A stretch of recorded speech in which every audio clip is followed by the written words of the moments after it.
What's up, y'all? We are live, running a little bit behind, but that's okay. Go ahead and join in while I get all this set up and ready to go. Uh, let's see here.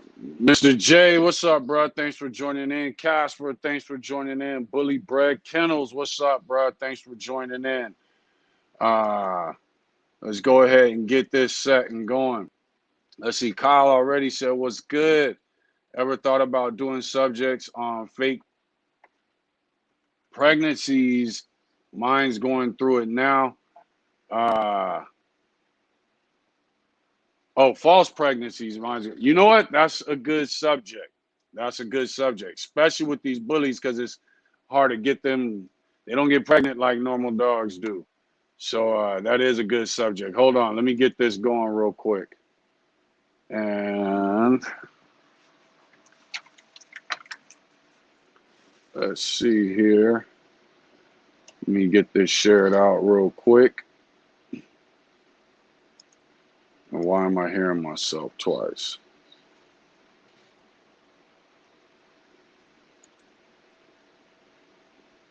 Is it showing up on here? Okay, so it looks like the live did not start on Facebook. So y'all give me a quick second while y'all join in to get this going.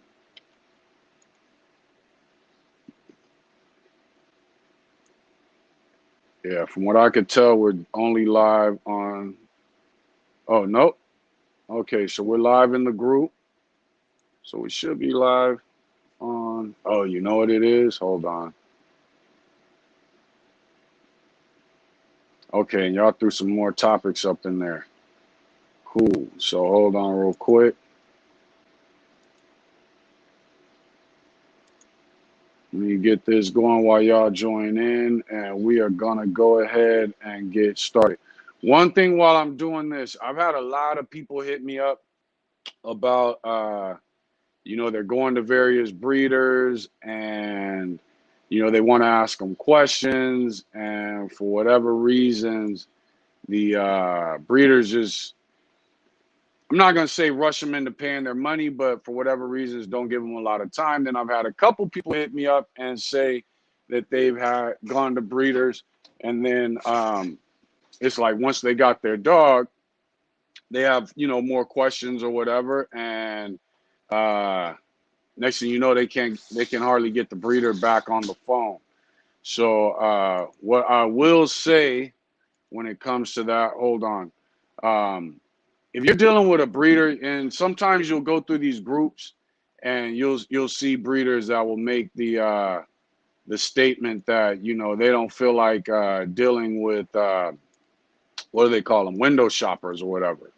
But the truth is, if you have any intelligence to your game and building and getting your program together, you're gonna window shop. So I've never really had an issue with that, like I've seen other breeders have. We don't really mind now. Granted, we have to also admit that we haven't really sold dogs on internet, so it's a little different for us. In time, hold on, let me get over here because this isn't working.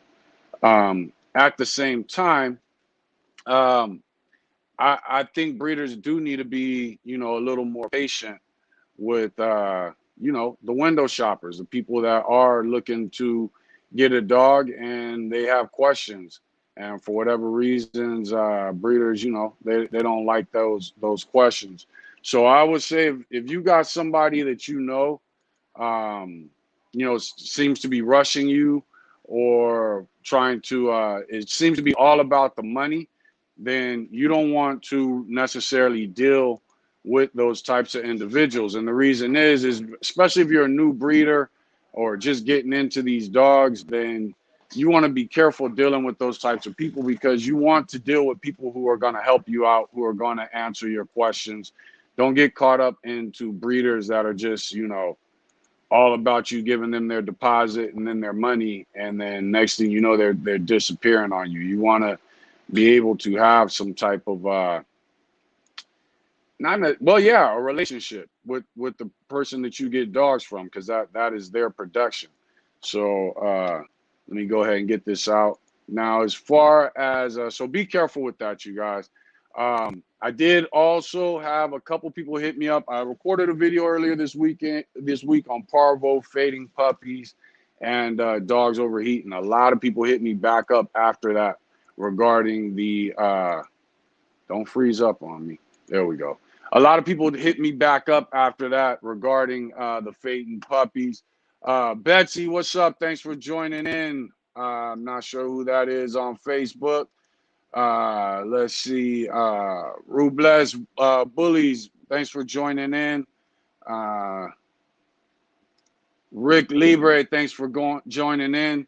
As far as Parvo, a couple people wanted me to re-go over that. So as far as Parvo, again, when it comes to Parvo, one, keep your areas clean, keep your dog clean, especially when you think they have Parvo or you suspect they have Parvo. The poop's going to be real smelly. The dog's not going to have the same energy that it normally has. The poop tends to be a dark color because it's got blood mixed in. What you want to have on deck is ginger powder. What you want to be just dipping your finger in it. Wash your hands, get the finger wet, dip your finger in it, rub it on the puppy's gums or dog's gums. That way you help with the nausea. Ginger powder helps that real quick. You want to be doing that about every 2 hours. Like I said, you're just dipping your finger in it, and you can actually do that every 2 to 4 hours. The ginger powder should help. Next thing is Pepto, 1 teaspoon for 10 pounds about every 6 hours. If you have to work your way up to that because the dog is throwing up, then you work your way up to that every 2 to 4 hours. You want to have Pedialyte. I think when I was talking on the live, we came between 2 to 4, so let's say 3 milligrams. You want to do that for every 1 pound. You want to do that every 2 to 3 hours. Beef liver water. You want to do every four drops to 2 tablespoons. If it's a young pup, about 4 to 8 drops should do you good. But it's about 4 drops every 2 tablespoons every 2 hours for 12 hours. After 12 hours, you want to do it every 4 hours. Once the dog is stable, then you still want to do it for every 4 hours for another 12 hours when it comes to the beef liver water. Colostrum, follow the directions on the bag. And you also want to do Karo syrup. Karo syrup, I do the same way that I do the ginger powder. Just dip your finger in it, rub it on the dog's gums just to give it a little energy. If you're dealing with, it's not necessarily a newborn pup. You're dealing with Parvo, so you're dealing with 8 weeks or older, let's say. Then dip your finger in there twice. Dip your finger in there, 2 to 3 times based off the dog. And all the Karo syrup doing is helping to get energy, and you want to do that every 2 hours. For fading puppies, then you are looking at your beef liver water and your colostrum and your Karo syrup. You're doing it the exact same way with the beef liver water, the colostrum, and the Karo syrup. And that should get you through that phase. Once you get to about 2 to 4 weeks, your pup should be good. Fading pups at 4 weeks, before Bullies, I was a firm believer in fading pups. You let them fade. But, we're dealing with a aesthetic breed. And so I would say, if you got fading pups after 2 weeks, 3 weeks, man, stay on them as far as giving them their nutrients and their intake, but you may not want to keep those pups, alive. That's up to the breeders.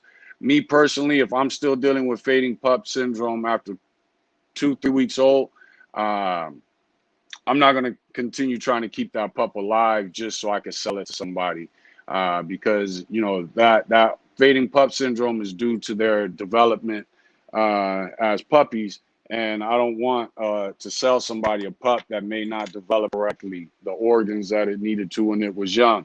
So me personally, if I got to deal with fading pup syndrome after a week or two, I'm I might just let it go. You know what I mean? But just to run through that, because a couple people hit me up, wanted me to run through that. So I just want to get that out the way. Now, as far as the topics were the Fabian of RemyLine video that I posted earlier. You know, getting people's thoughts on his words that he had to say about, you know, the bully community and how it was just breeding for looks. He called them booth breeders. Backyard breeders, kennels, puppy millers, dogmen, true breeders, hobbyists, hustlers, and scammers. All these different categories that fit into the bully community. Which one are you? Which ones are legit? Which ones aren't? Which ones do you need to be aware of as a buyer? Ryan Sterling posted yeast versus dry skin and the benefit of betadine and vinegar soap for skin issues. Okay, so we're going to talk about that. Caleb Fierro said advice on first litters. Okay, we'll jump into that.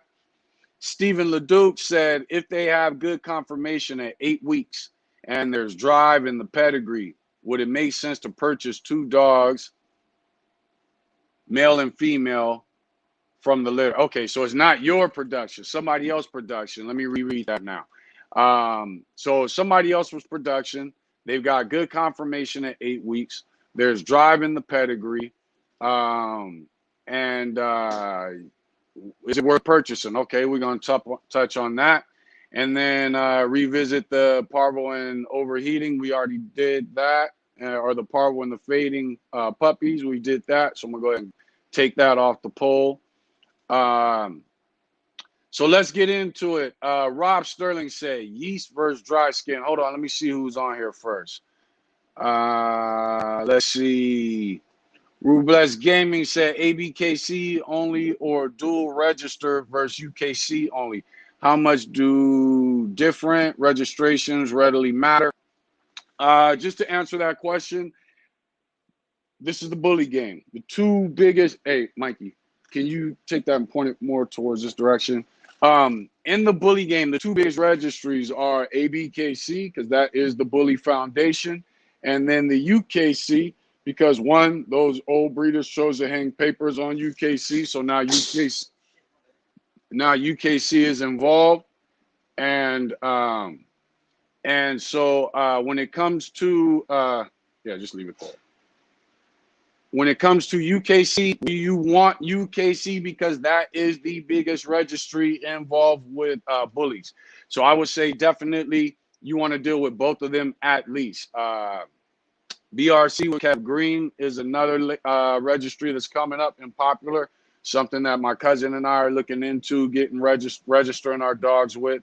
But there's others out there. But right now, those are the 2 biggest, ABKC and UKC. So you definitely want to be registered with both. The decision you've got to make is if you are UKC registered and your dog is registered as Pit Bull, do you want to keep it registered as Pit Bull or do you want to move it over to Bullies? At Thrower Bullies, we had our dogs transferred over to Bullies. We have 1 dog that is registered with UKC as a Pit Bull Terrier because she is a Holt granddaughter, Kobe daughter off of DDK9. So we went ahead and had her registered, had her switched over to American Bully. Some people don't want to do it because they don't want to lose their PR, the purple ribbon. Understand that means nothing. Purple ribbon just means that your dogs have been registered with them for a certain amount of generations. So you're not missing out on anything by doing that. But definitely I would say get yourself UKC registered and ABKC registered. And understand that if you leave your dogs registered UKC as Pit Bulls and they're not bullies, you got to think of that. For us, we chose to register them as bullies because that's what they are. So that was our decision. But that's something that's up to you. Another question, he said, what do you recommend to strengthen dogs' bites? My dog has a great strike when biting, a sleeve, horrible soft bite, and uses his front teeth. Okay. You need to get wedges. There are bite pads that you can get. Most bite pads are shaped in a wedge. There are also smaller bite pads that you can use handheld, and ours is actually hanging up, so I can't grab it for you right now. But what you want is wedges. So you want, or get, uh, sometimes what we used to do is take a bite pad. If you didn't have a bite pad that was thick, then try to thicken it up. What you're trying to do is make your dog get a full mouth bite, is what you're basically talking about. So when the bite pad is in a wedge, it forces the dog to bite more. You want to start forcing that dog to strike at the middle of it. And you're going to have to break it from biting the edges of the pad. When they bite the edges of the pad, what tends to happen is they get addicted to that, and you just want to stop the game right then and there. Stop the game, call the dog off, make it restart. So once you get the dog to get a full bite in the middle of the pad, that's when you want to continue the game and reward the dog. Pet it while it's playing the game, so that it knows this is where I want you to bite, and this is how I want you to bite, and that's how you reinforce that. As far as strengthening their bite, understand in the heat of battle, your dog, when your dog is doing bite work with you, it's basically just playing tug of war. So, we do all these funny tricks and obedience things that come with bite work, but the truth is, it's just advanced tug of war. In the heat of the moment, that is when your dog is in a fight and your dog is going to bite harder. That's when your dog's jaws need to be strengthened. You want to get it chew toys, and have it constantly chewing on chew toys. When you're just watching TV, the dog's in the living room, have it chewing on those chew toys. Constantly play tug of war. The spring pull, that is going to also work your dog's strength in all the muscles from the shoulders to the back to the neck to the jaws that are used in strengthening your dog's bite. So that's it. If your dog's not biting hard during, when you're doing bite work, just get more into it. Try to get the dog off. Make sure you're not going too hard where you're doing a lot of yanking, but doing a lot of forcing to get the dog to, go against its weight. And that'll strengthen his bite. But trust me, as long as you're doing things in between there, like chew toys, things that the dog, what's that, Nylabone, things like that that are strengthening the dog's jaws, in the heat of the moment, your dog will go all out and it will bite a lot harder. As far as conditioning it to not just bite with his front teeth, but to use his back teeth, that's bite work. But here's and like I was telling you before, and just ending the game when the dog's not biting correctly and making sure to restart it. The thing is, there's no guarantees in the heat of the moment that the dog is still going to use a full mouth bite, even though it does it during bite work. I know Shetland dogs that bite perfectly in bite work, but in the heat of the moment, they bite like bitches. And so that's just something that, the dog has to learn. My dogs, all the way from catch dogs to Jack Russells, they bite a full mouth bite because they're used to fighting. They're used to engaging with other animals and then getting in a full bite and a full fight, and what worked, what didn't work, so they know that their back jaws work. To do that with bite training is just basically you conditioning the dog's mind for that. Let's see. Jason Boyer from Maryland said, checking in. How about diets, raw versus kibble, and protein and fat needs for puppies versus adults? If you are dealing with large breeds like XLs, you want to keep the protein intake while the dog is growing low. You only need between 18 and 23% protein in your kibble is good enough. Anything over that, you're looking at more of a working dog that is working consistently. And when I say working dog, what those dog foods don't tell you is that back in the day when we used high protein dog food, it was because we were getting ready to go do whatever we were getting ready to do within a 1 to 2 month period. So you took it off of the 18 to 23% protein, and then you got to where you were getting ready to do your conditioning. If you were putting your dog in a keep for hunting, whatever it is you were getting ready to do, whether it be for a month or two, then you started gradually switching it onto the higher protein diets. Your dog had his performance, its hunt, whatever it was doing. And then after that, you put it back on his regular food. So you don't need high protein for dogs, and especially these large breeds. I don't give puppies puppy food. I give them adult food because the puppy food tends to have too much protein. You do have puppy food that is for large dogs, but then that means you're basically getting adult dog food. So don't get fooled by all these little labels and things like that. As far as diets, raw, I don't do raw other than raw ground beef, which I do every other day, Monday, Wednesday, Friday, Tuesday, Thursday, Saturday. My raw is fruits and vegetables. And then Sunday I fast. The dogs don't eat at all, and then we go back into our routine. Let's see here. Any other questions? Bully Bread Kennel said, I think Fabian is a interesting character. I've seen him talk. I love the breed. Remy saved my life crying here in there and this viz, but sell out his movement. All right, let's jump into it. So I posted a video and I edited it, the video. And just to get to the point that I wanted to make when it came to the bully community. And basically what he spoke on was he said he was a booth breeder and that he was into breeding dogs for looks that would sell. He wasn't thinking about functionality and things like that. And he says he kind of regrets doing that. Yeah, he made a lot of money off of it, but he regrets doing it. In the video, there were people that posted, well, look at the dogs he's breeding now. They're no better. He's got his nerve. He made his money, and now all of a sudden he wants to come out and talk down on people who are making their money. I get what people are saying. Here's what I would say to you guys, though, that have a problem with what he's saying, is was he right?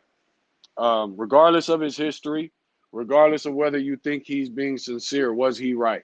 If I say 2 + 2 is 4, and I'm laughing and giggling and bullshitting as I'm saying it, you may not trust me, but the question is, was I right? And I would say in the clip that I posted, he was 100% right. And what's sad about it is that clip came from 2016 and we are now in 2021, and exactly what Fabian was saying, which is the owner of Remy, one of my favorite bullies. Exactly what he was saying still applies to today. So those of you who have something against Fabian, what you feel he's done or hasn't done for the breed, Remy, and whether he sold out the RemyLine and all these other things. First off, the minute he said RemyLine, it was marketing. It was game on marketing. So all those who got fooled by that, that's on you. Remy, from what I understand, there was some inbreeding, strong breeding. I want to say Remy came off of Brian Johnson, who sold Remy to Fabian, and then Fabian promoted the shit out of Remy and blew Remy up.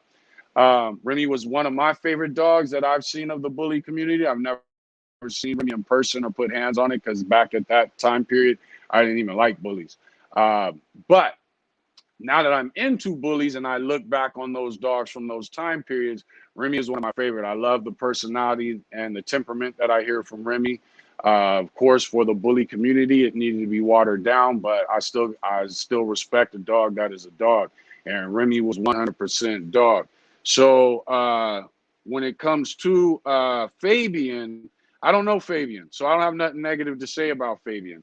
For those who made comments and had something negative to say, that's cool. I don't know if you were right or wrong about him. Here's what I will say, though. Ask yourself, was he right? And you should come to the conclusion that he was right. And what sucks about that is he made that video came from 2016 and we are now in 2021 and it still applies. To me, that's a problem for the community. You know, so I don't know what other people's thoughts were on that. Let's see. Ashley says she's here. What's up, Ashley? Thanks for joining in. Let's see here. Rick Libre said, Thrower, you should suggest to your YouTube that they add a feature where those of us in this live chat can attach pics or 3-second videos and make it more interactive for us. I've heard of that. If I'm not mistaken, y'all know I go to either Andre Smith of BGK or I go to Robert McCormick of KTK Bullies. when it comes to marketing. From what I understand, I don't even know how many people we have on YouTube. I think we're like 200. But anyway, you have to have, once you reach a certain amount of subscribers, then it opens you up to various things. But I like what you said, and I do need to look into that. Somebody from Facebook said, how's it going? Let's see here. Mike Ramos, thanks for joining in. Casper said, off topic, if you could create a breed, what breeds would you use? That's a funny question because I already know the answer. Before I got into bullies, I was almost getting ready to get 10 toes down into bull lurchers. And what I didn't like about the bull lurchers was living in California. At the speed that they ran, I felt we needed more pit bull, possibly even another breed in our dogs because they were always coming back after hunting, limping. So one thing that if I was going to create a breed, I can tell you right now, I would take 4 breeds. It would be a working Staffordshire Bull Terrier. I would create a small hunting breed, and it would be called the Cali Bullhound. And I would take, so I see, it's funny because I already know the answer to the question, but I would take a working Staffordshire Bull Terrier. I would then take a Patterdale, and working Patterdale, a working Beagle, and the Italian Greyhound. Those would be the 3 dogs, or the 4 dogs I would use. The combination of them would give me a dog that has a good scent nose from the Beagle, but is not too stuck on one scent. The bull, the Staffy Bull will give me a little bit of muscle and girth on it, but it would be a small to medium sized hunting breed, and that would be my dog, and I would name it the Cali Bullhound. But it would be of those 4 breeds. Betsy said grit. Exactly. Let's see. WKRK9 said, what's up, Daryl? What's up, man? DMV checking in. Exactly. That's DC, Maryland, and Virginia. Rick Libre said, thank you. I would find it awesome if I could share pics where I am. You know what? We're going to try and get that set up. So I'm going to look into that because it is a good idea. Betsy said never would have gone there. All right. So when it comes to the Fabian thing, I mean, hey, say what you want about him, what he's done. He's apparently breeding exotics. Now, the fact is what he said in 2016 was 100% correct. And it still applies heavily to today. Next topic, backyard breeders, kennels, puppy mills, dogmen, true breeders, hobbyists, hustlers, and scammers. Which one are you? I think we all getting into this game have to think about that. Let me check Facebook real quick. See if I got any comments that I missed. Jose says school's in session. Yes, it is. Floyd, what's up, man? Thanks for joining in. Let's see here. NGU Bullies. I'm not sure if those are acronyms or initials. I think it would be pronounced New Bullies, if I'm not mistaken. But thanks for joining in. See, now, why is Betsy's comment showing up, but yours didn't show up on StreamYard? I'm gonna go ahead and have to file a little complaint with them so they could fix that, and then that way I could just keep up with everything from one spot. But so when it comes to this matter, backyard breeders, what's a backyard breeder? When I was younger, we always understood backyard breeders as breeders who are more hobbyists. They tend to be inexperienced, just making breedings, and they are not necessarily selective breeding, which means breeding the best of the best of their dogs to each other. Puppy millers were people who just want to have as many puppies as possible. They don't care about the health of them, and they just want to get them out there so that they can make sales. Kennels, what's a kennel? We all know a kennel is a facility. So, but a lot of these kennels, especially in the bully world, are backyard breeders and puppy millers. And they may have the dopest kennels set up. You know what I mean? They got motion lights and air conditioning and everything going, but they still puppy millers. And because they lack knowledge, they are still backyard breeders. They just have the money to get a fancy setup. True breeders. What's a real breeder? A real breeder is someone who is trying to better the breed based off of their knowledge of the species. And you can't better the breed unless you have understanding of the breed. So they all kind of tie in, but a breeder is always going to be selectively breeding the best of the best. And a true breeder is typically going to try to create their bloodline so that they have something true to offer to the community. That way, if the community goes on a certain fad, whether it's pet homes in the masses, the show ring, they've got their own temperament, their own structure that they can breed, and then you can go whatever direction you want to go, color, masses, whatever it is. That tends to be a true breeder. Hobbyists. Hobbyists are people that just dibble and dabble. That's what I've always considered myself when it came to breeding. I've always bred for what I needed at the time. But those are going to be your hobbyists. Hustlers and scammers. Again, those are the puppy millers. Those are the people, when they talk about their dogs, you'll tend to see that they talk more about the aesthetics of the dog rather than the temperament of the dog and the actual conformation of the dog.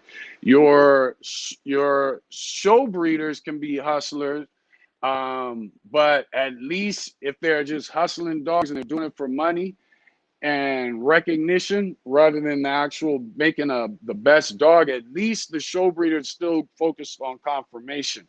When it comes to your puppy millers, your hustlers, your scammers, again, they're going to talk about things that are surface, that are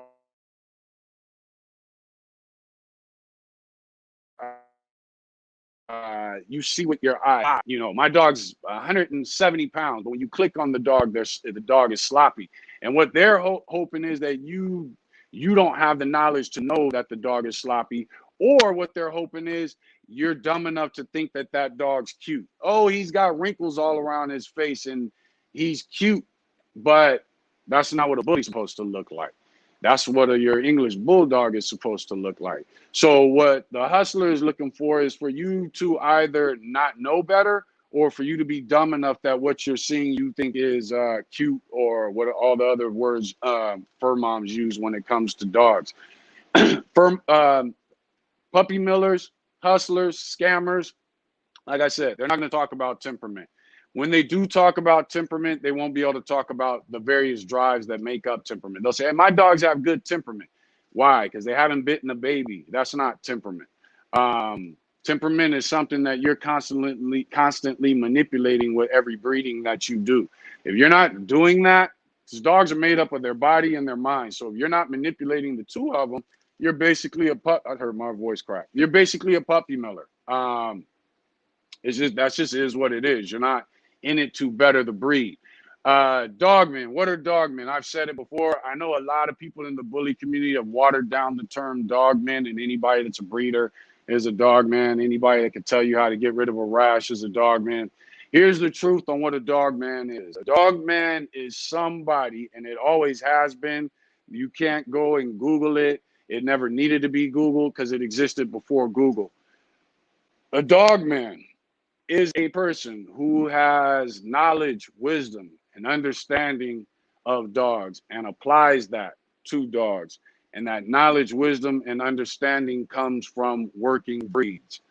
What are working breeds? Working breeds are dogs that are herding, protection, fighting, and hunting. That's it. Those are your 4 categories that make up a dogman. One of those categories is illegal. Performance, racing. Would I throw racing in that category? Yes, because a dogman is dealing with the instincts of a dog in its extremes. And a race dog, you're building up the body of it, but it's still based off of prey drive. That dog has to really want it in order to win that race. You see what I'm saying? So I would also include your greyhounds into the working dog and dogman aspect. But if you don't come from working dogs, and I mean, I'm talking 15, 20 years of nothing but working dogs, you're not a dogman. Just because you know how to do AIs and progesterone tests, that don't make you no damn dogman. Your vet's not a dogman.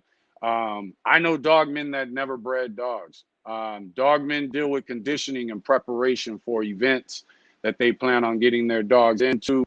And if you don't have 15 to 20 years of experience of working dogs, and again, working means racing, hunting, fighting, which is illegal, so don't be out there doing that, and herding and protection. If you don't have that, then you're not a dog man. And when I say protection, I'm not talking about bite work.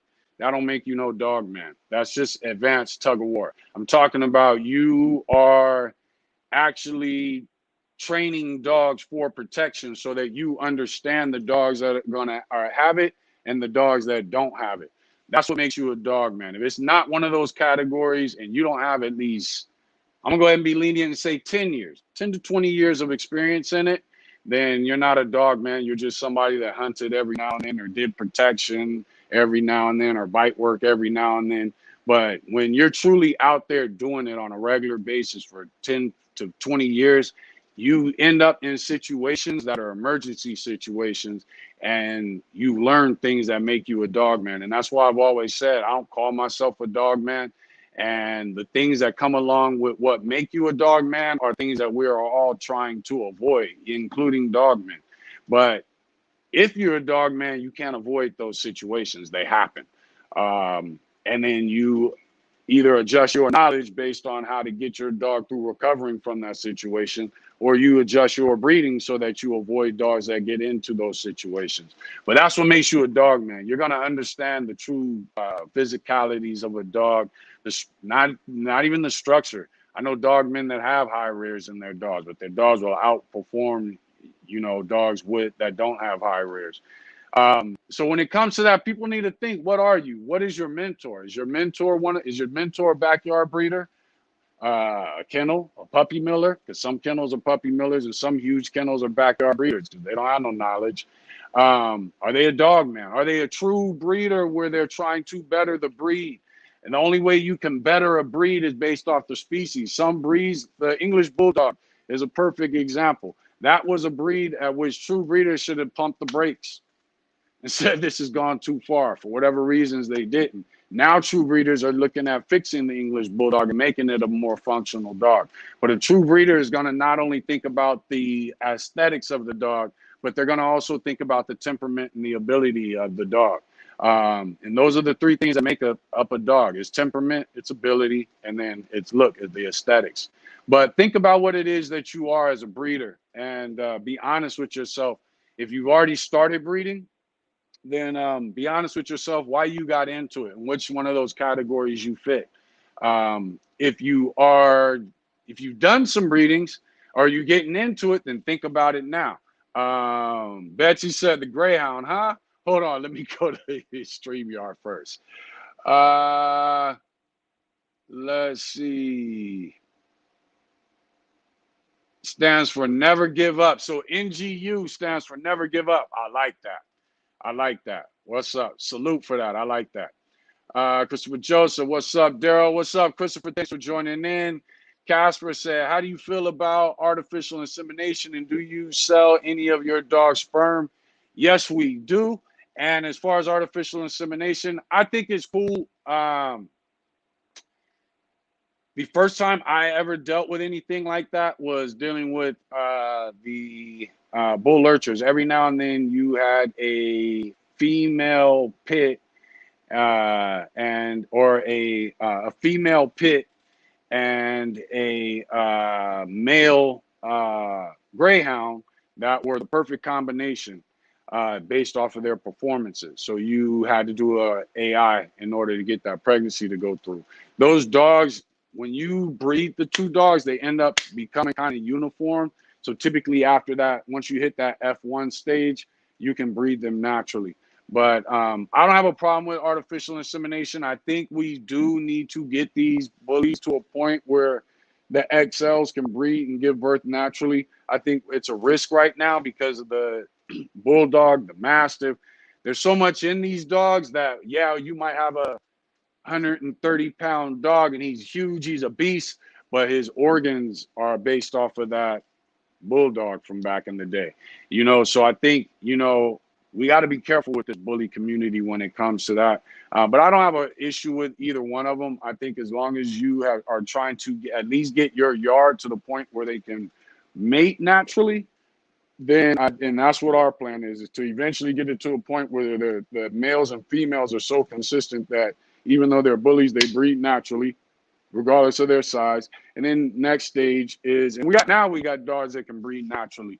But we want to get to the point where we can breed naturally and then gradually take that gamble, shoot those dice, and allow them the opportunity to, try to give birth naturally. But we want to get our line to that point. We want that to be something that we can celebrate within our yard, is that we have the bone, we have the girth, but our dogs are breeding and giving birth naturally. But I don't have a problem with any of them, especially because of the type of dogs we're breeding. Rose Kennels, what's up, man? Thanks for joining in. Mr. J's in here. Let's see, WKR say, and so in your opinion, does the American Bully have the potential to be a working dog? Some do, some don't. And that's the problem. The breed is inconsistent. If you look at, I forget what the name of her kennel is. I want to say, I'm not even going to mess it up. Erica Ross, she works her dogs. They hunt. They do catch work. There's a lot of bully breeders. I know Andre Smith, EGK, produces dogs that do well with bite work. Brittany Burns does bite work and protection with her dogs. So yes, they definitely do have the ability. It just when you're talking about catch work, your dog has to have the body for that, because your dog can end up running a mile before it even gets to where the hog is. Now it hits the hog. Now it's got to fight. Then it's got to wait for you to get there to hobble the hog or gut it. And so it takes a lot of energy. There are a lot of dogs of other breeds that go through that process. And then by the time you hobble the hog, the dog starts overheating. And now you got to okay, do I finish hobbling this hog, especially if you caught by yourself, or do I go deal with my dog and the overheating? So you're going to have a leaner dog for catch work.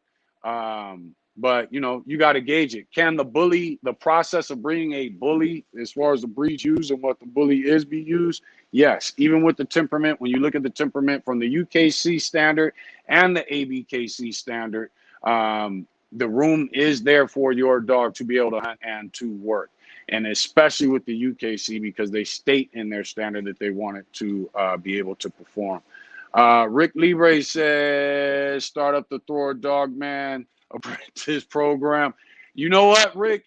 Anybody can hit me up anytime. Anything that's quick.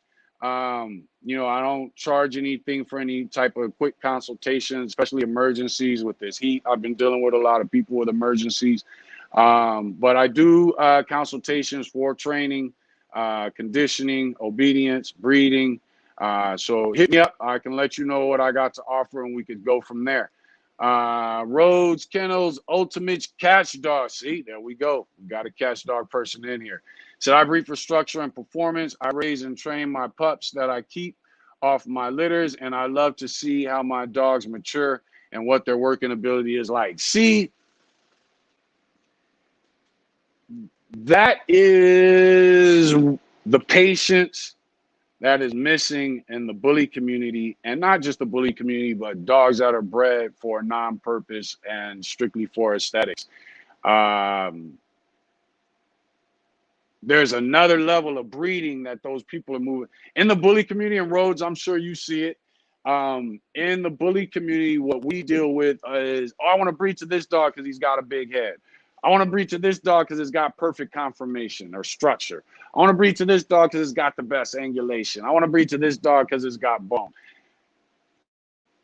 So what we end up producing is a lot of dogs that have that wow factor look, that get your attention, or that might win a show. But they're dumb compared to dogs. They lack drive compared to, the species. And that's something that's really missing in the bully community, which is why we've always pushed, the hashtag drive the bully, because the bully community needs to get more into manipulating temperament, drives, and performance in their dogs. And you don't have to work your dog. You can just, I can tell you right now, doing the flirt poll with certain pups from our breedings, there's certain pups that I won't breed just based off of how they go after a lure.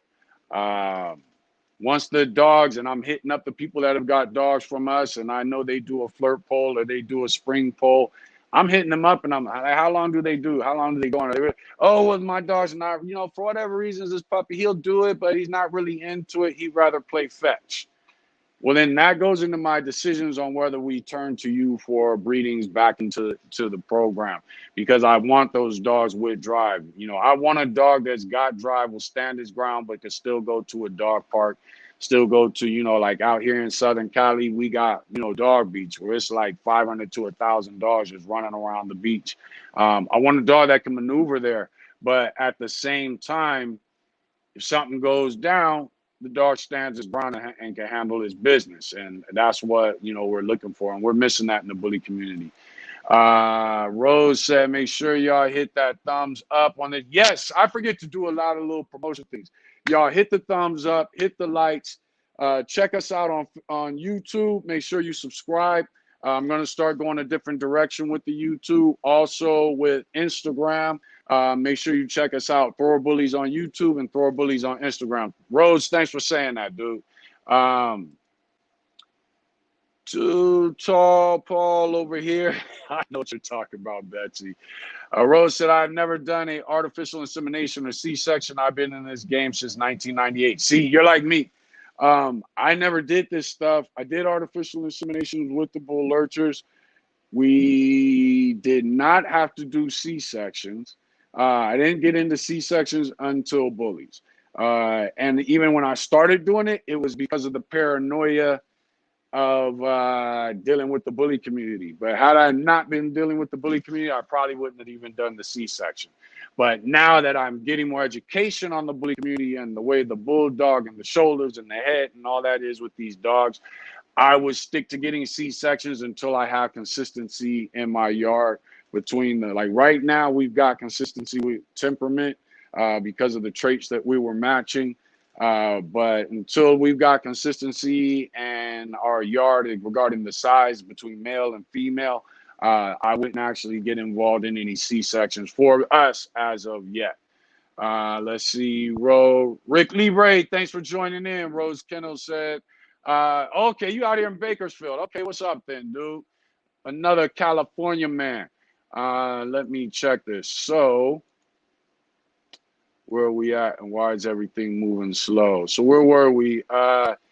Yeast versus dry skin and the benefit of betadine and vinegar soak for skin issues. I don't use betadine.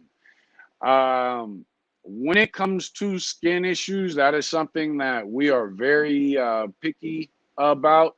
Let's see, Menace Mike said, all right, hold on. I'm gonna get to you in just a sec. But we're very picky about allergies. I'm a firm believer that, actually, let me start at the beginning. What are we dealing with? We're dealing with dogs. We're dealing with a mammal that is a pack-driven predator. And then we took it and created dogs. So 20,000 years ago, we created a purpose-driven companion species out of a predatory pack animal. With that being said, it makes no sense that people have dogs that are allergic to grass and continue to breed them. That's cute that you can go to the vet and get a pill, or you can give them Benadryl, or you can boost their immune system. You guys, some of you, I've hit you up with ways on naturally boosting the immune system. That's all great. But if my dog is allergic to grass, these are dogs, that dog shouldn't be bred. If my dog is allergic to meat, any type of meat, fish, poultry, beef, that dog should not be bred, because you have to, this is going to sound harsh, but do you really have a dog at that point? If a dog is a predatory pack animal that we have turned into a purpose-driven companion species,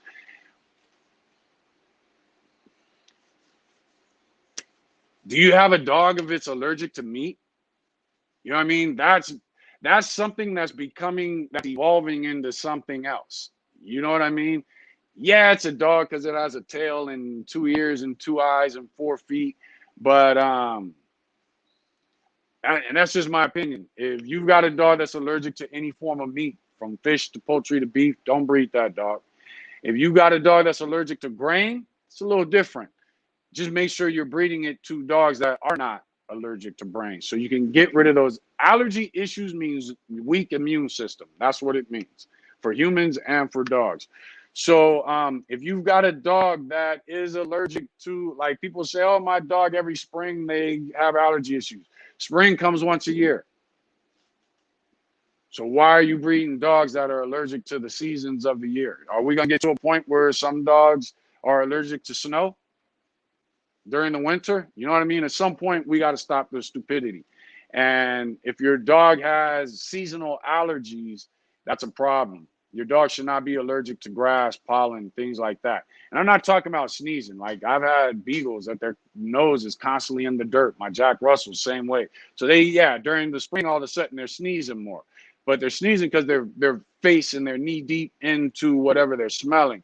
But if you've got dogs that are allergic to meat, they're allergic to summer, winter, spring, fall, those dogs should not be bred. If your dog's allergic to grain, that's different. That's not something that's natural for dogs. You just need to make sure that, remember, for at least 200, no, I think kibble's about 100 to 200 years old. So all our dogs should be able to eat any type of kibble. So if your dog's allergic to grain kibble, if your dog can't eat pedigree, and some of you know, I've said it before, Cardi went 6 months with strictly pedigree. I didn't add nothing to it because I wanted to see how she did, and she did fine. If your dog can't eat pedigree, if your dog food or kibble is doing anything beyond giving your dog diarrhea, they're actually losing fur and having allergy issues, then those dogs, you need to question whether they should be bred, because that was all fixed 100 to 20,000 years ago. And then being allergic to pollen and grass, that was fixed before man even got involved with dogs.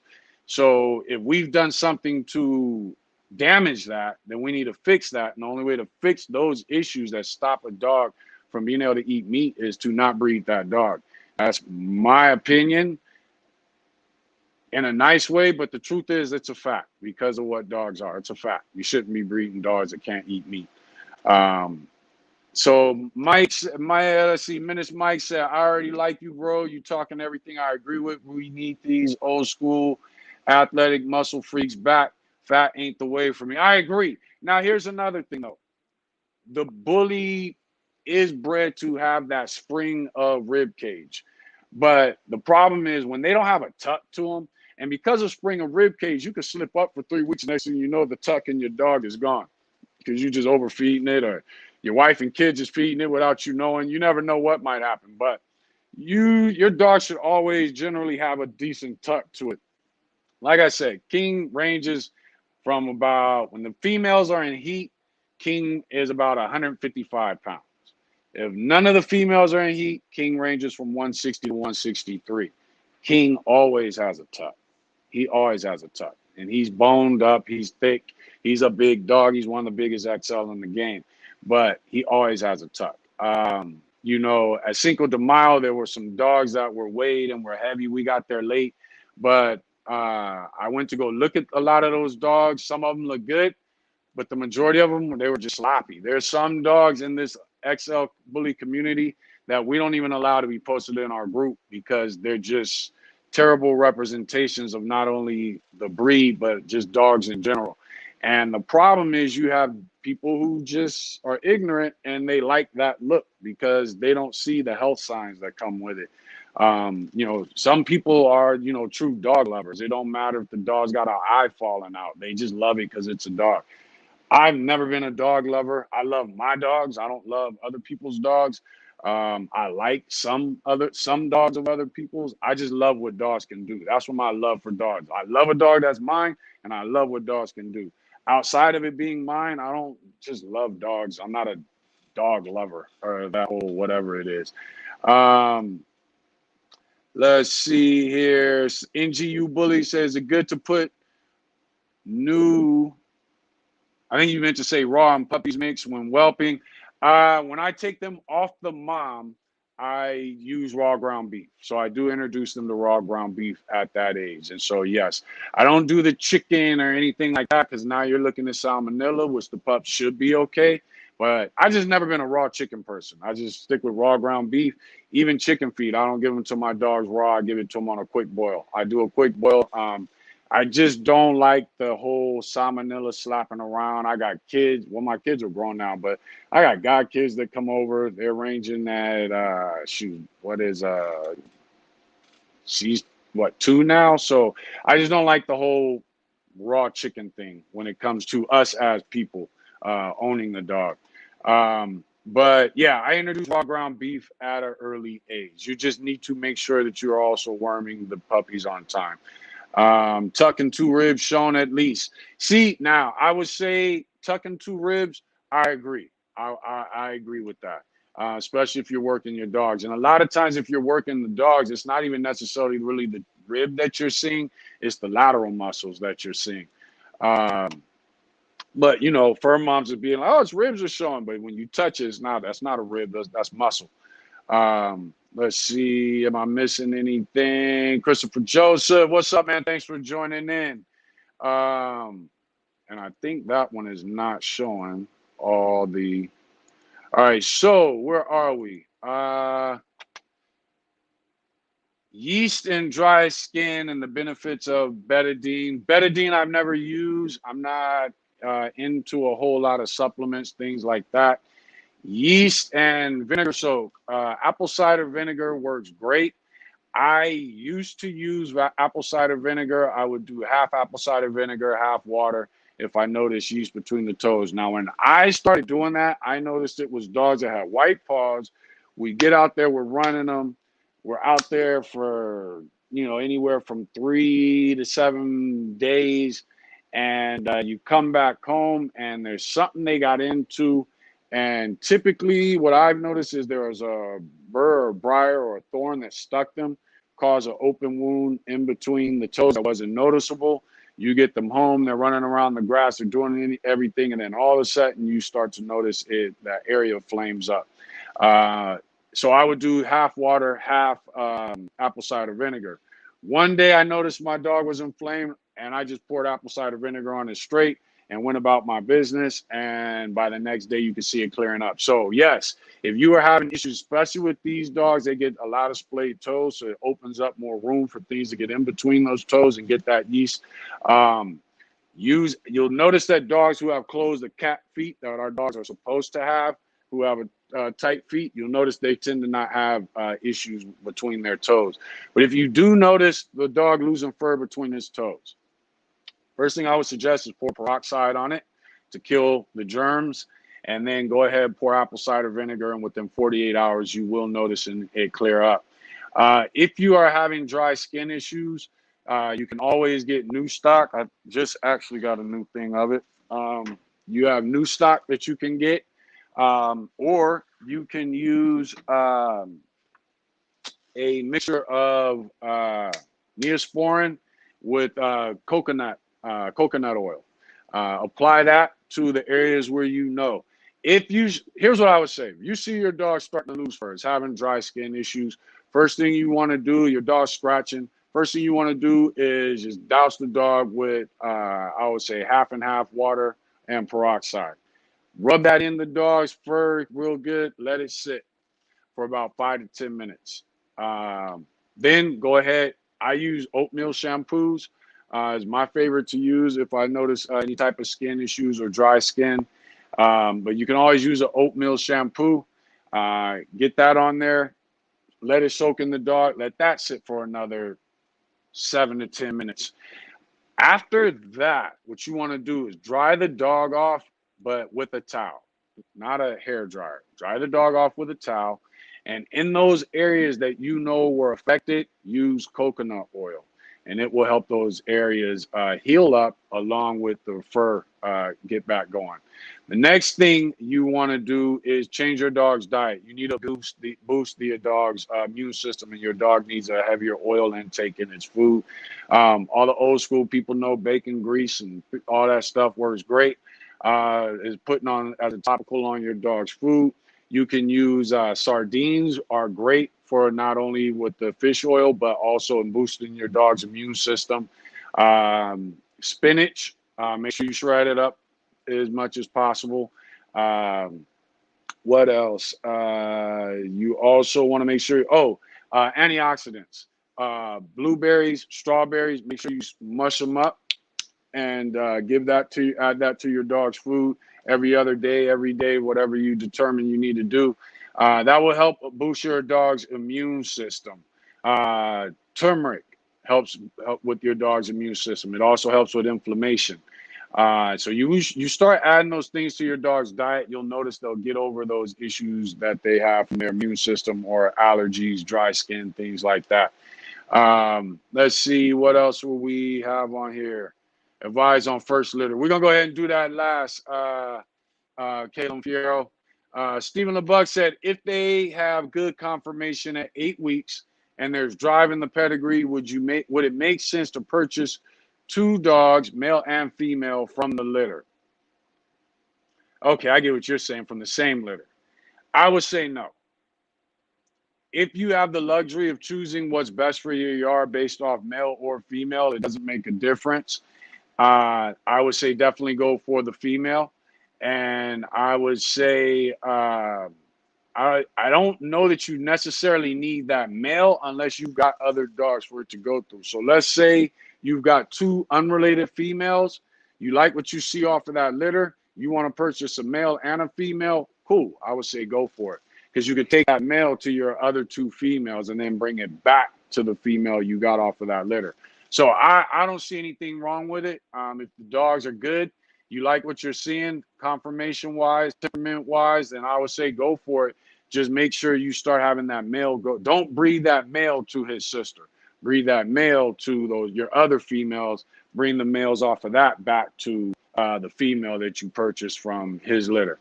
And but I would say go for it. You know, advice on, what time is it? 7:11.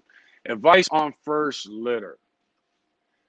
When it comes to your first litter, especially if it's your first litter, like literally, like it's your first litter ever, be prepared. One, if you're doing a C-section, understand that the female may not take to the pups naturally. If you've got a vet that's willing to allow you to grab the placenta, get 2 of those. When you get home, bring those pups to your female and start working on your female before your C-section. If you're getting a C-section, start getting her to put her on her side, getting her to lay down for you. See how long she'll lay down for you. When she lays down for you, let her back up. Tell her good dog. Praise her. Get her used to that. You telling her to lay down and rubbing her nipples, rubbing her stomach. Just get her used to that, so that she knows when those pups get here and I tell you to lay down, I need you to lay down. Get the placenta in the dog system. Could be just an old dog man's tail, but you want to help get those nutrients and those hormones going. And we do know in the wild, that's one of the first things females do. Could just be for nutrients, could be for things that we haven't really investigated in. So I would say stick to what nature does. Introduce the pups to the female one at a time. Let her sniff them. Get them close enough to where she'll lick them. If you're not worried about money, be okay with accidents happening, okay? You might go to introduce that pup to that female you've got in your hand, you go and she snatches that shit and eats it. Now you know what the rest of your pups don't do that. Take it slower. You know what I mean? We got to get back to that where money's not a factor. Once you pick the dogs, this is what I will say. For y'all who are into it for the money, once you've picked the dogs, throw the money out the window. Now it's about dogs. Do your breedings accordingly. Raise your pups accordingly. Whelp your pups accordingly. But when it comes to those pups, Take time introducing them to the female, but at the same time, try to get that done as quick as possible. Get them on her nipple as quick as possible. The best way you could, if you know you're going to do a C-section, start now getting your dog used to the process that comes with C-sections. And that starts with laying down and letting pups, nurse off of her, even though she doesn't know them. So just get her to learn to lay down on her side. And as long as she'll lay there for 3 minutes, let her back up, praise her, so that she learns, okay, there's going to be these times where you want me to lay down. But what I would say with your newborn pups, again, be ready for fading pups. Have your beef liver ready, and have your colostrum ready, and have your Karo syrup ready. So that if you are noticing pups that don't seem as developed, you're ready to go with those pups if they're not taking in things.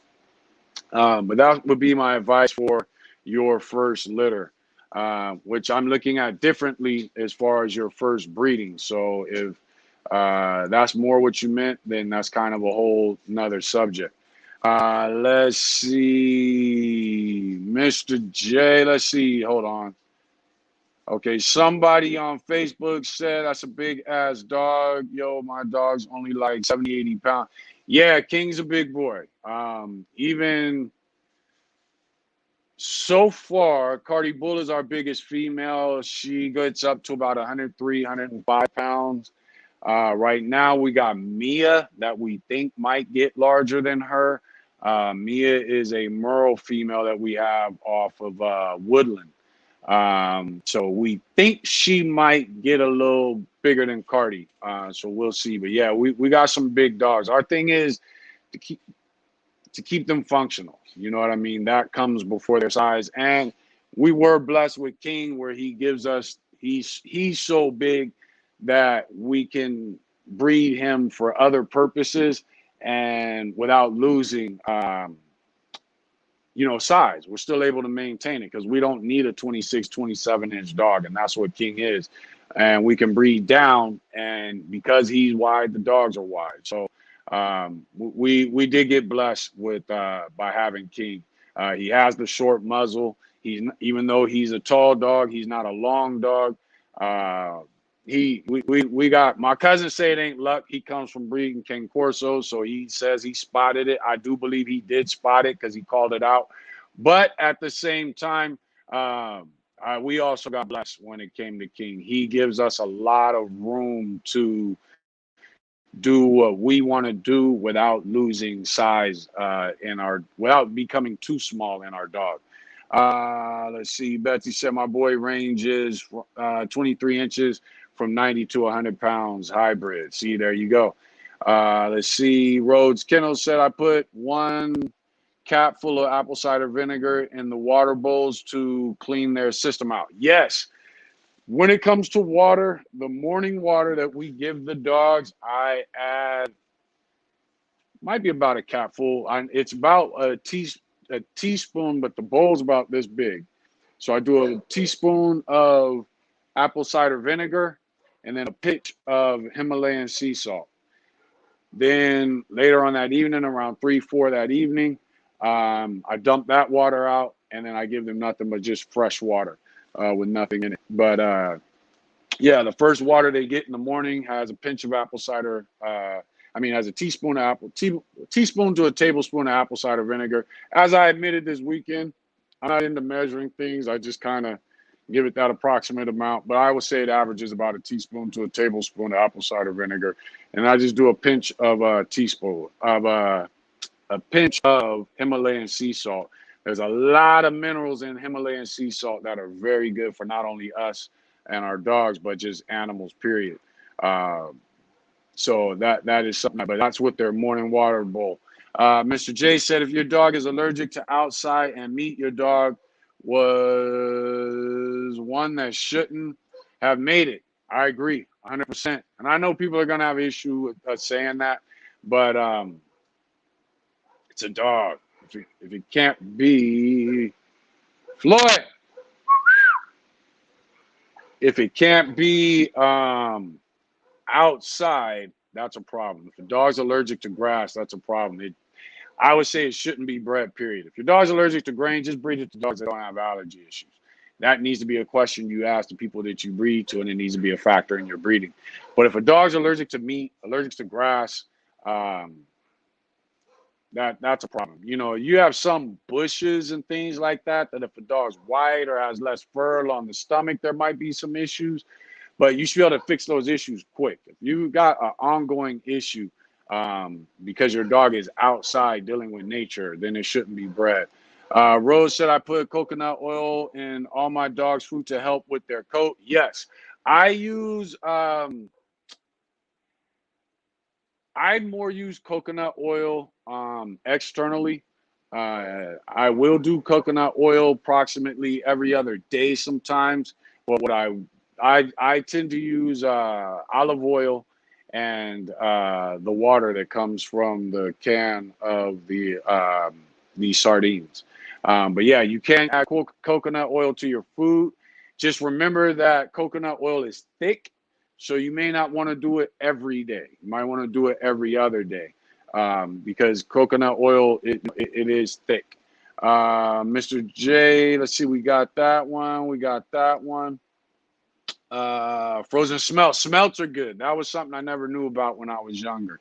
Another thing. Oh, somebody hit me up. You've made your beef liver water. Now you need to store it. The liver, you want that to go to your female or your adult dogs or dogs that are healthy. The beef liver water that is remaining, get yourself those rubber ice cube trays.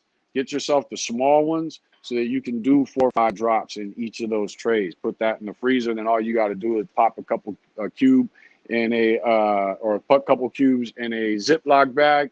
Put that in some hot water. Just run the hot water from your sink.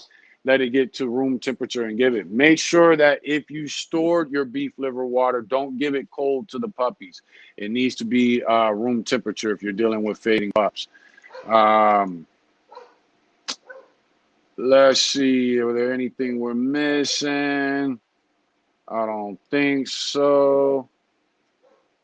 Looks like we're not escaped out of that. And where are we back at on the topics?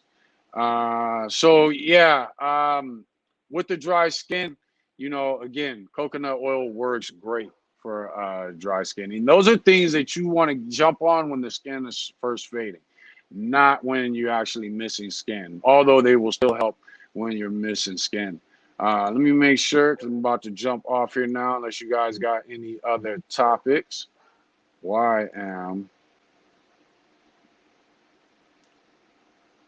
Let's see here. So I think we hit everything. I think I hit all the comments. Uh-oh. Now all of a sudden Facebook showing more. Jason Boris said, Maryland checking in. Thanks for joining in. Diets raw versus kibble and protein and fat needs for puppies versus adults. Dogs thrive off of fat. Fat doesn't harm them the same way it does humans unless you're allowing your dog to get fat. But dogs thrive off of fat. Protein, like I said earlier, on a regular basis, just on a day-to-day basis, 18 to 23% should be all you need. I've had dogs that hunted, performed, did everything off of 18 to 20% to 23% protein. When you start getting above 23%, that is for dogs that are working, and that is not for working dogs. That is for dogs that are about to go through a conditioning period, then perform, and then they're back off of the high protein when the performance, the event, whatever it's about to get involved in is over. That has always been what high protein kibble was for. Performance dog kibbles was for the performance and the conditioning phase prior to the performance. It was never for you to feed your dog on a regular basis. It's turned into a gimmick that these dog food companies are using. Christopher said, what up? Ready for the knowledge? What's up, man? Thanks for joining. I think that's an old comment. So I think I'm caught up. If that's it, what about shredding? NGU Bully said, I love that. Never give up. NGU Bully said, what about shredding? I think you're talking about I'm not sure if you're talking about shredding as far as conditioning, or if you're talking about shredding as far as feeding leafy vegetables. If you're feeding leafy vegetables, yes, you want to shred it because it gets caught to the dog's mouth, and they don't have fingers like us where they can, rub it out. So you want to shred it in small pieces. If you're talking about shredding as far as losing weight, that's just your regimen. That is more of a consultation thing, though, because it depends on your breed. If you're talking about shredding as far as muscle development, it depends on your breed. You breed bullies, I see. I would need to see your dog, and that's more of a consultation issue. What I will say, though, is shredding is about, if you're talking about the physicalness of a dog, the muscle of a dog, then you are looking at, you want to see what that dog can do when it's in great shape, and then you want to start cutting back on the food and pushing more on but you're gonna need to make sure the nutrients are correct. So, yeah, like I said, that's more of a consultation thing, because whatever your dog was able to do before you started shredding it, it should be able to continue doing that. It shouldn't get weaker. So I'm not too sure exactly what you meant by that. But other than that, I think we've hit everything. Maybe not. Oh, Hotep, what's up, brother? Thanks for joining in. Hold on, let's see here. Betadine is like iodine. See, iodine I know is very good. I've never used betadine. But iodine, I know, because some people even use iodine as a topical. Some people use colostrum as a topical. They make a paste to it. But those things are typically able to be used. And I want to say when that subject came up, we were talking about coat issues. So, yes, you can definitely use iodine. So if betadine is similar, then yeah, you should be able to use betadine also, not as a topical. Hotep said we use the hanging pails from our local feed store. Put the ACV in a 5-gallon jug and pink Himalayan sea salt as well. There you go. Betsy said I make treats 50-50 coconut oil and peanut butter. Melt, freeze, break into pieces. There you go. I'm not going to go into too much detail, but I'm actually looking. I'm not even going to speak on that because my son, he gonna hear me and get mad. But there's something that we're working on as a treat for dogs that is also, I'll say healthy to say in general. Once we get it developed, it's something I used to do. Now I'm just trying to figure out how to turn it into a treat and a snack, and even used for training, but that is healthy. But once I get that down, and the process down, then I'll be opening that up to the community. But let's see. Hotep said, my wife loves using coconut oil on their coats for skin issues, missing fur, and in the food occasionally as well as for their coats. Exactly. Let's see. Hold on. That was the what about shredding? Best advice of natural breeding and aggressive bitch. Okay. We used to, back in the day, one, a muzzle, two, a breeding stand. Now, every now and then back in the day, we got caught off guard. I would have to show you how to do it, but there used to be a way we would take the leash of the dog and wrap that around the muzzle, along with behind the head. The way we used to do it, I don't even know if I could do it right now. I know if I had a couple times of doing it, I could get it right. But yeah, there used to be a way we wrapped a leash that made a muzzle for the dog so that we could breed a dog. And that is something, yeah, I would say, again, for natural breeding with an aggressive female, you got your breeding stands, you got a muzzle. You're just going to have to control, her head so she doesn't whip back on the male. And yeah, there was a way, but there's enough muzzles out there that you shouldn't have to do what we used to do. But yeah, in the early 90s, late 80s, there was a method that we used to use with the leash, and you would take it, won't, wrap it twice, then it would go behind the head, and then it would come back around again, the muzzle. Actually, now I think I remember exactly how to do it, but it worked like a muzzle. Um, let's see. Hotep Kennels says good for coat shine, allergies, and itchy skin, bad breath, digestion. Coconut oil is very good, especially if you're using it at least every other day. It helps with the breath of the dog, killing germs within the dog's mouth. Another thing about coconut oil is if you rub it on the dog's fur, not only is it good for the skin, but it also kind of helps repel dirt. Now, if your dog is jumping in the dirt, then it's going to cause it to stick to it a little more. But it does help repel dirt. You'll notice when you rinse a dog off, it rinses off a lot easier. Um, Fasting for dogs under a year. Okay. I don't fast dogs until they hit 6 months old. At 6 months old, I'm feeding a dog 2 times a day. So up until then, I'm feeding the dog 3 to 4 times a day. As they get to 6 months old, I'm feeding that dog 3 times a day. So I would say, really, I probably do about 3 meals a day, even on an 8-week-old pup. So I would say 3 meals a day. Once the puppy gets to, and don't fast. Once the puppy gets 6 months old, you can then switch it to 2 meals a day, and 1 day a week, it just gets 1 meal. If you feed your dog 3 meals a day, then and it's under a year, then on the fasting day, you're just going to take away one of those meals. That's it. I don't care what breed it is. Once it hits a year, I only feed them once a day. That's just me. And they get snacks and things in between there. Once a dog hits about 2 years old, we cut back on snacks.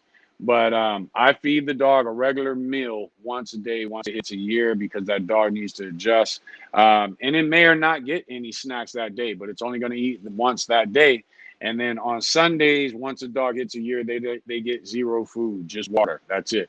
And their workout or their play regimen, whatever it is you do, stays the exact same that day, because you want to give that dog the time to clean out its system. That helps boost the dog.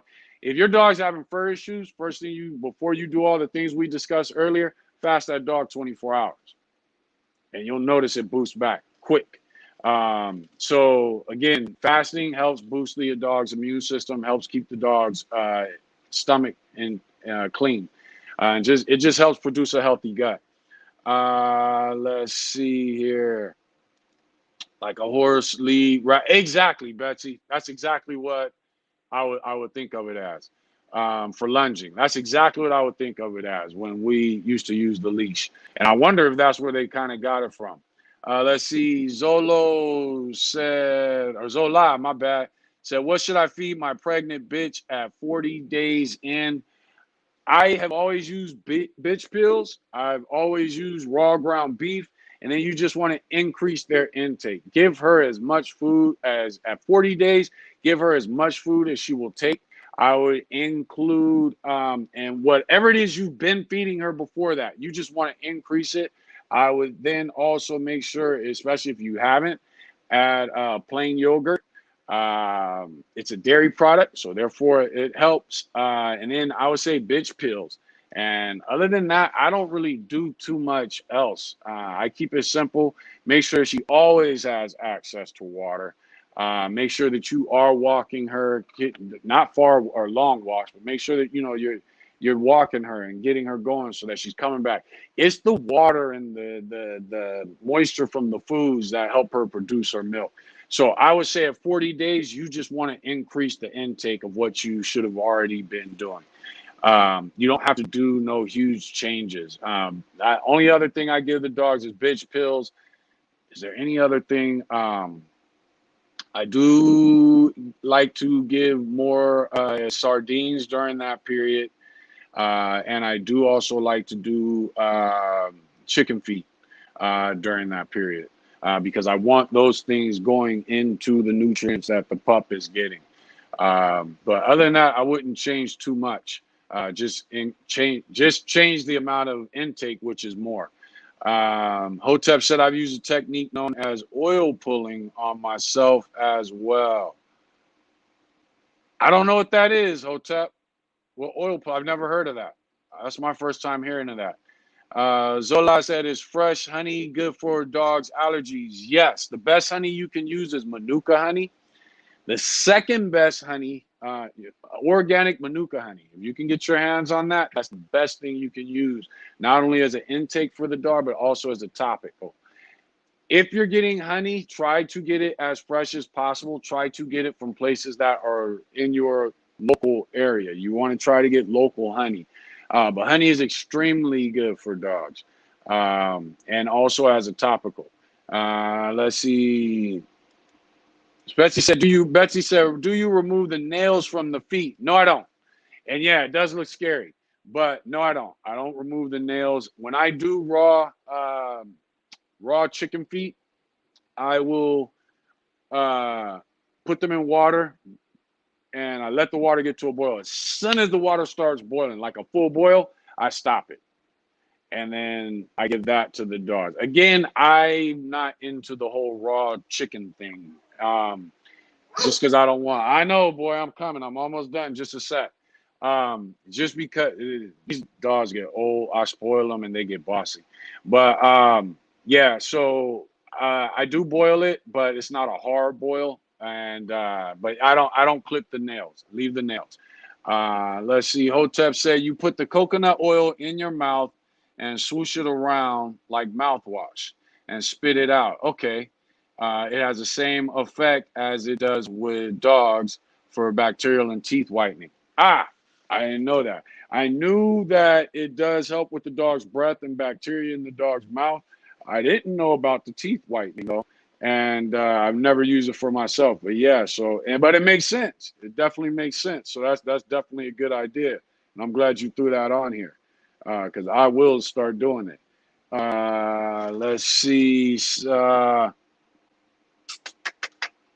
think we got everything. All right, so we about to jump off of here. Yes, but Jason, because I saw your comment again, fasting for dogs under a year just means you're removing one of the meals. Hold up, Floyd. Just means you're removing one of the meals. That's it. Don't fast a dog under a year and they haven't eaten for 24 hours. That should not start until the dog is at a year old. Because you got to remember, even the growth plates on the dog aren't fully like connected to almost a year old. So just remember that you don't want to take away every meal. And I think that's it. So we're going to go ahead and get off of here. I want to thank y'all for tuning in. Another great live, some great information, some stuff I didn't even know. So that is new for me. And make sure you check us out, Thrower Bullies on Instagram, Thrower Bullies on YouTube, and then on Facebook, Thrower Bullies page. And we also have the Giant XL American Bully Breed group where we keep it educational and no drama. And thank y'all for tuning in. I'm out.